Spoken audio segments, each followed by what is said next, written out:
Good morning, good afternoon, and good evening. Thank you so much for joining us all here today. We are here. I'm live from Hong Kong, and we have Pierce from New York City. So it is very early his time. It's 6:30 in the morning. So we thank you for joining us at this time. The panel that we have today is going to be about tracking crypto markets with TradingView. So since it's a bit early and or late, depending on where you are situated, we thought we'd start with some fun questions to kind of get to know Pierce and what he's doing. So first, anyone who's checked out TradingView will know that on their website, the first person you see is Alex Honnold. So for you, Pierce, have you personally met him? And do you have any stories you can tell us about him? Well, Rebecca, thanks for having me, and thanks to the team for ultimately putting on an incredible show today. I had the pleasure of watching the beginning of the show last night, and then here we are wrapping the show at the end of the day. So obviously a great opportunity in general. In terms of Alex and the partnership with TradingView, Alex, funny enough, is actually an investor, and I've never met him personally, but we work directly with his team, and ultimately we came up with the idea that investing is an individual sport. It's a very intense sport, and there's a lot of downside risk.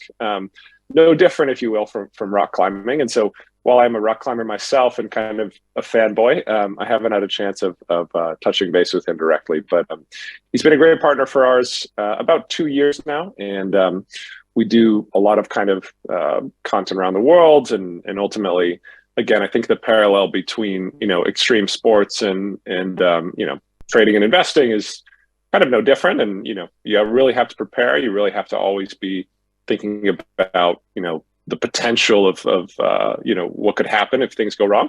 And thus it's been a good partnership. So for those that don't know, Alex is one of the most famous and arguably one of the best climbers in the world. He does a lot of free solo climbing, which is climbing with no rope. He even has a movie about him, so you can check that out if you have time. So we're going to talk about crypto and the landscape. So before we begin, Pierce, maybe you can tell us, when did you start investing in crypto? Sure. Yeah, I mean, we're definitely probably, I don't know, for me, 6 years into my story in crypto. Before my time at TradingView, I worked at a company called StockTwits, which was a social network for investors and traders. There, we basically integrated some of the early data feeds to the platform. And I got really excited because Brad Feld was a friend of the family, or a friend of the TradingView network and StockTwits network. And we actually had him on stage talk about his kind of interest in the space. And they had just invested in Coinbase in the Series A. So more or less, I was just following Brad's advice. Honestly, I had no idea what the space was actually going to, become, or ultimately what the space would hold. And thank God Brad was right. And it's been a great story ever since. It's good that you started a lot earlier, 6 years ago. Ethereum, Bitcoin was much cheaper than where it is now. I myself started maybe 3 years ago. I was at a farewell lunch with one of my friends, and another friend bought a metal plate for him. And he was like, "Here's your gift." And I was like, "What is this?" And he was like, "Oh, this is a metal plate for you to store your password on." And I was like, "It's metal. How are you going to put a password on?" And then they explained it. You literally had to chisel out and put in the password. And I was like, "This is going to take forever." And that's how I got interested in discussing about crypto. So what are the best and worst trade you've done in the crypto space? Well, yeah, it's good to start the conversation humbly, for sure. So I think best trade is honestly in crypto just not to trade that much. Those who simply just hold on for dear life. It seems crazy, but watching price go up to 60,000 and back down to 30,000, you see life-changing amounts of money before your eyes. And I think the ability to have kind of a long-term vision is really what differentiates a lot of really successful crypto traders and investors. So I would say probably my best trade is not trading nearly as much as you might hope. And my worst is actually in the meme coin and kind of the more altcoin scenario, where I believe during the 2021 boom, everybody was stuck at home during COVID. We had a lot of time on our hands, and ultimately I found out, some crazy projects literally through a Telegram link and, joined the chat. And next thing I know, I thought I was a millionaire. Turns out that, a lot of this stuff is really kind of fly by night. And, for maybe a single day, it made a lot of sense. And then long term, it obviously didn't pan out. So it's been a pleasure either way. I think, great learning lessons in understanding the benefits and downsides of liquid markets, and especially early stage liquid markets. Working in venture capital and kind of the private equity world before, there's a great benefit to actually having illiquid companies early on, because the early stage markets are very, very fickle. And when you have early stage markets being completely liquid, which is like the token world and a lot of the early token projects, there's a lot of opportunity for people to basically sell early, and thus you can see that happen sometimes in early stage markets. So I think a lot of the meme stock mania and meme coin mania really is a great learning lesson, not just for me, but for I think a lot of the space. I think everyone can relate to this, because ultimately, when you think of crypto, you ultimately think of volatility, and a lot of people, they don't really have the mentality of traditional finance of buying and holding. And I think a lot of people can relate to, what you just said, whether it's some chat room and all of a sudden, there's this new token or this new asset class that people are trying to invest in, and there's a FOMO effect. Your friends talk about it, and you fear that you're going to miss out, so you start investing, and the next thing you know, they've either gone bankrupt or they don't exist. So definitely very relatable. In terms of your favorite token, do you have any at the moment, given that this is a digital asset conference? It is a digital asset conference. I myself, so TradingView has to be very careful with how we discuss kind of individual tokens, because we, when we list new projects and when projects are kind of launched on TradingView, the world kind of knows, and because we have something in the close of 35 million customers around the world at any given time, when we launch new projects, there is a ton of hype and a ton of interest. So I have to be pretty careful about that. And I think in general, it's important that that we offer kind of a pretty transparent marketplace, rather than kind of picking winners and losers. I will say, overall, I'm still kind of a mega cap guy, and in the crypto space, that means kind of the major L1s. And so, I've actually been a big fan of Solana for a long time. We actually have mutual investors, and Jump is an investor in TradingView. Jump is a big participant in the Solana ecosystem. And so we do love those teams and have been big fans. I would say in terms of other key projects, a couple friends of mine, we all got together skiing a year ago and actually bought a ton of NFTs.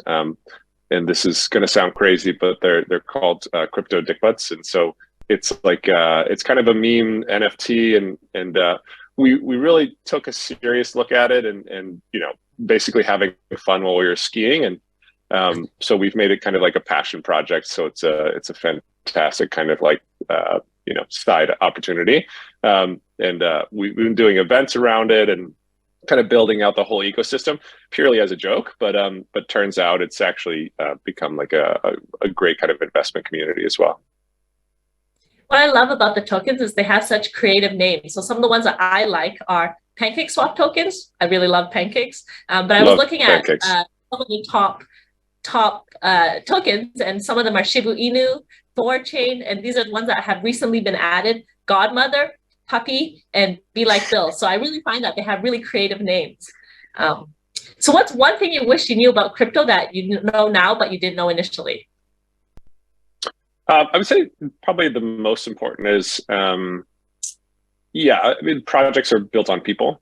And I think a lot of people early days got caught up in the technology, which was, this chain is better than this chain because of this minute detail in the contract address or this specific type of smart contract.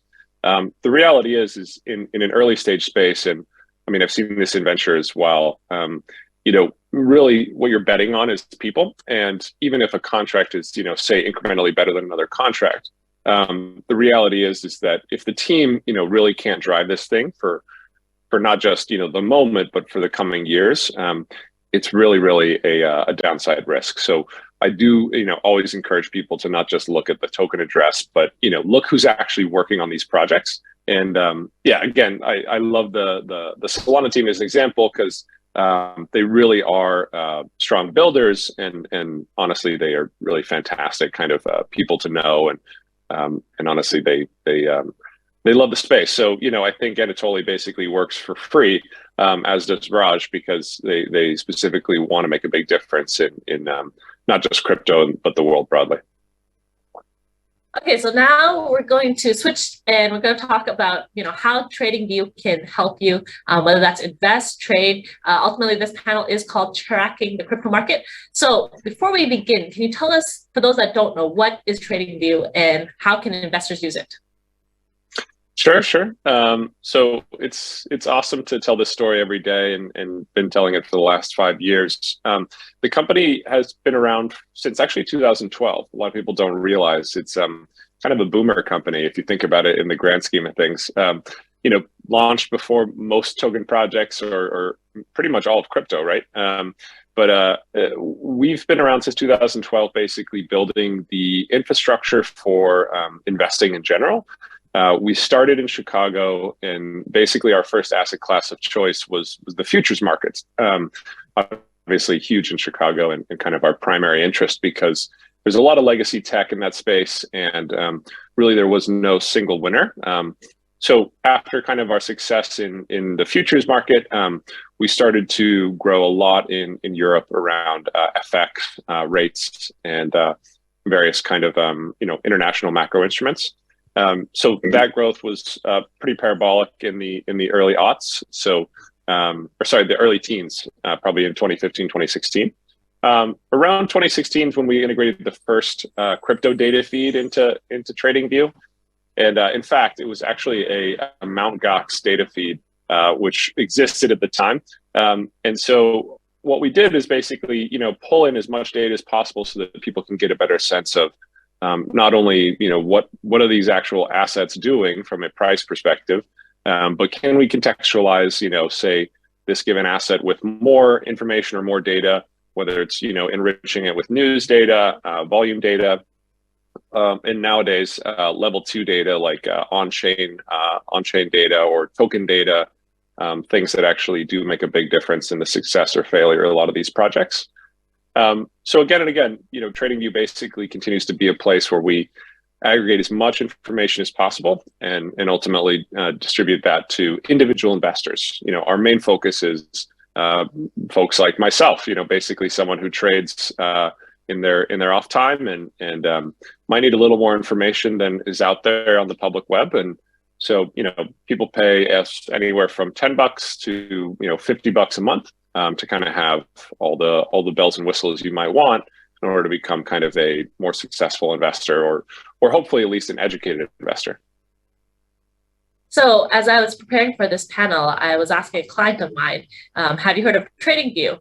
And ultimately, Bloomberg being a financial data center, my role specifically, I cover the exchange traded funds. And so I do research in this space. And as you guys probably are aware of, recently there's been a lot of Bitcoin ETFs, Ethereum ETFs. And so we had a lot of clients interested in our research. And Bloomberg actually has a lot of dedicated research into the crypto space. But as I asked this client, have you heard of TradingView? Their response was like, yeah, it's phenomenal. It's really good for charting and super easy to use. And it has tons of data and it covers a huge amounts of tokens and crypto. So I think, that's one of the main selling points that you guys have is that, you are very easy to use, excellent for charting skills, and ultimately you do have a very large data set.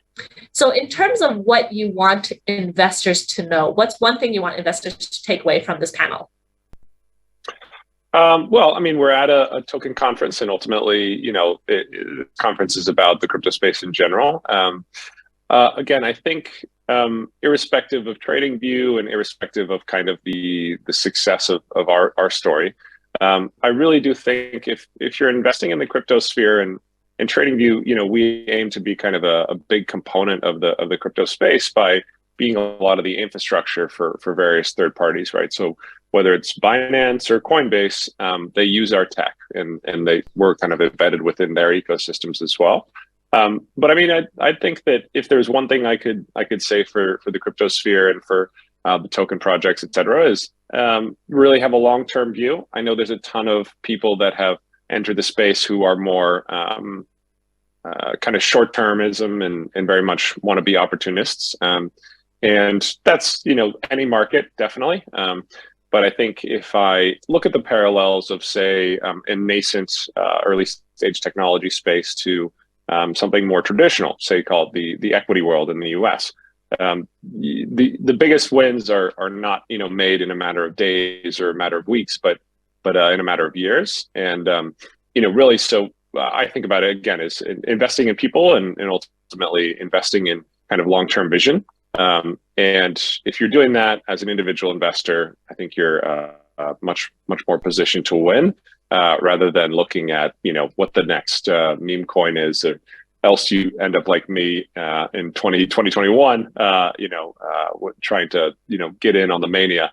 It really doesn't pan out versus investing in long-term projects, and it's always my good kind of intuition to do less. And so investing is fun, but don't overtrade. I think that's really good advice, especially for a lot of people in the crypto space. It does move quite quickly. And so oftentimes people tend to buy and sell quite quickly, and they often miss out on opportunities. So, doing your due diligence is very important, but then also, taking a long-term approach, maybe buying and holding may be more worthwhile. In terms of TradingView, you guys have a ton of tokens, a ton of data. What can you tell the audience here about, how you source it? What are, some of the key things that you want them to know? Sure. So, I mean, in terms of our process, we have kind of a two-step approach where we pull in token data sets from aggregators as well as from exchanges directly. Today, we have about 30 crypto exchanges directly integrated to TradingView.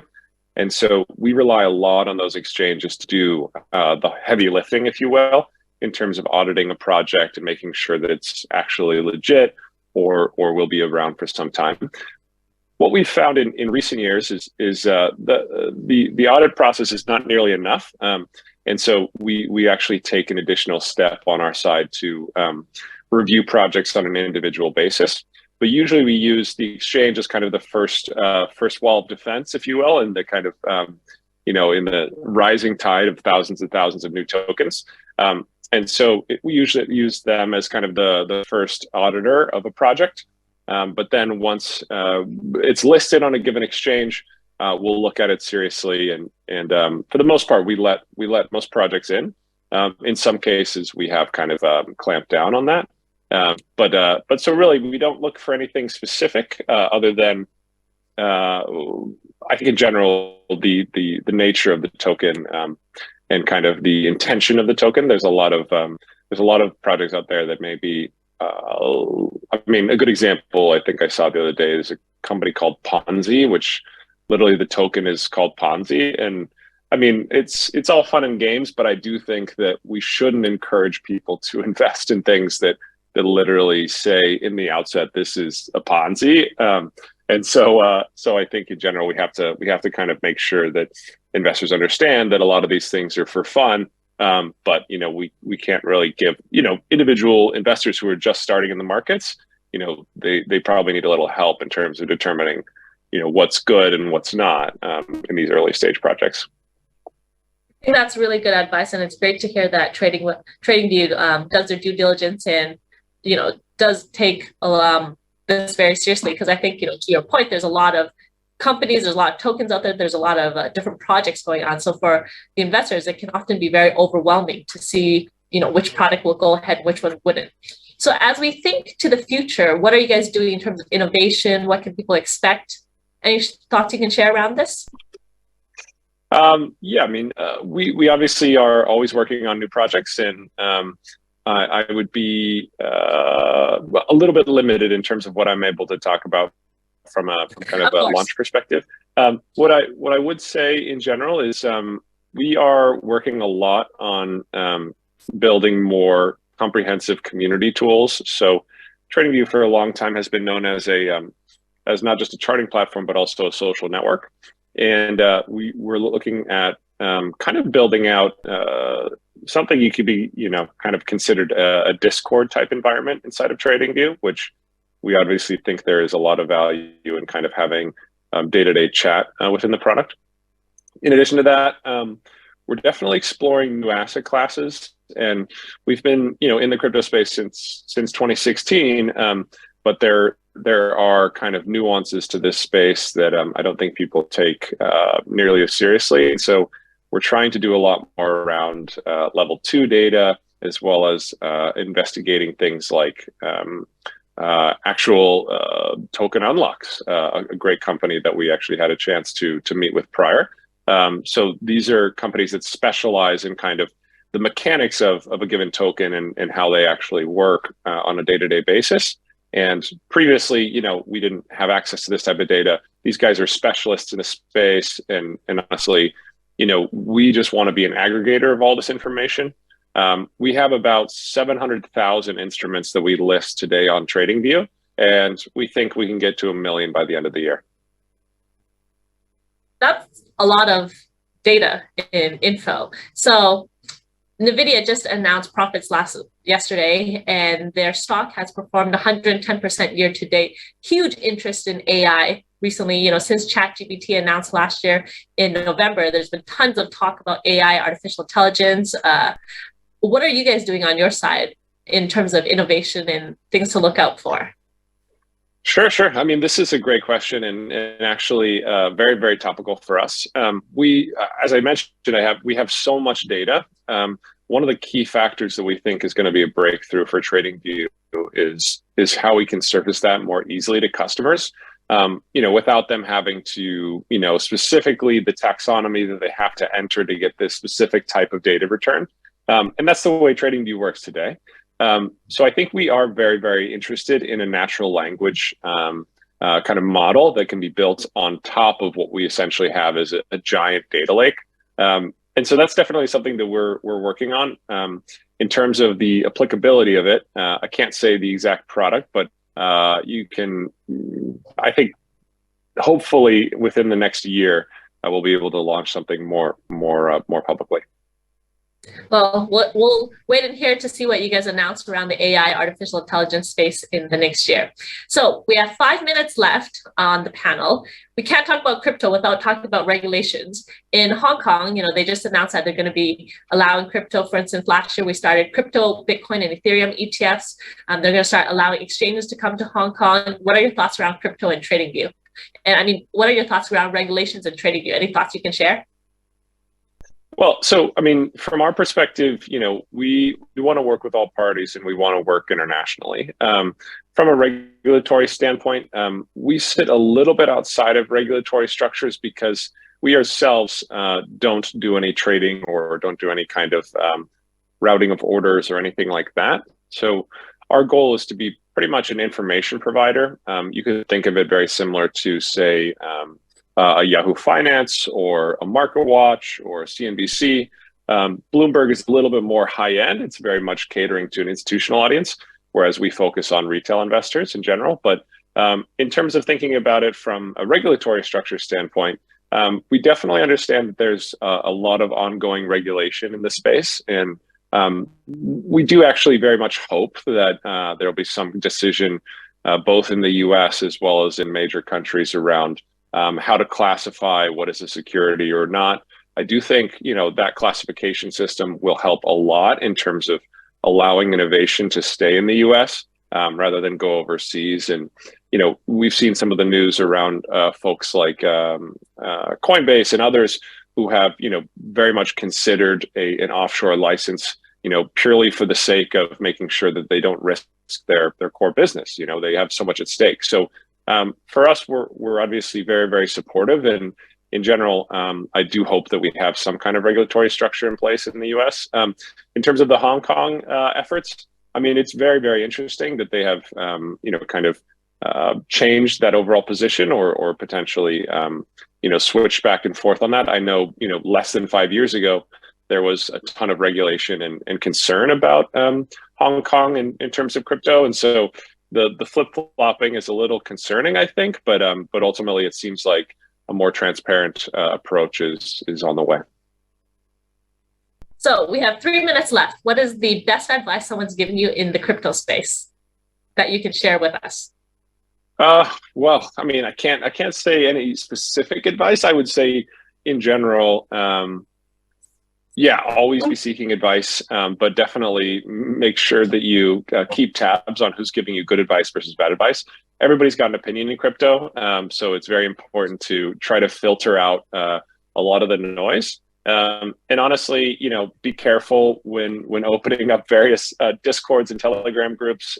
As mentioned, my story is not unique to many folks, and so I assume the best thing is to always do your own diligence and honestly, yeah, watch out for scammy links. Always the worst situation.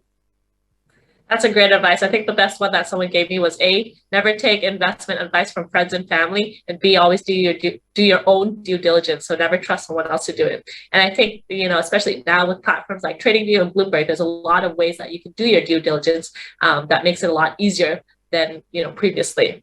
So we have 2 minutes left. What's one thing you want people to remember from this panel today?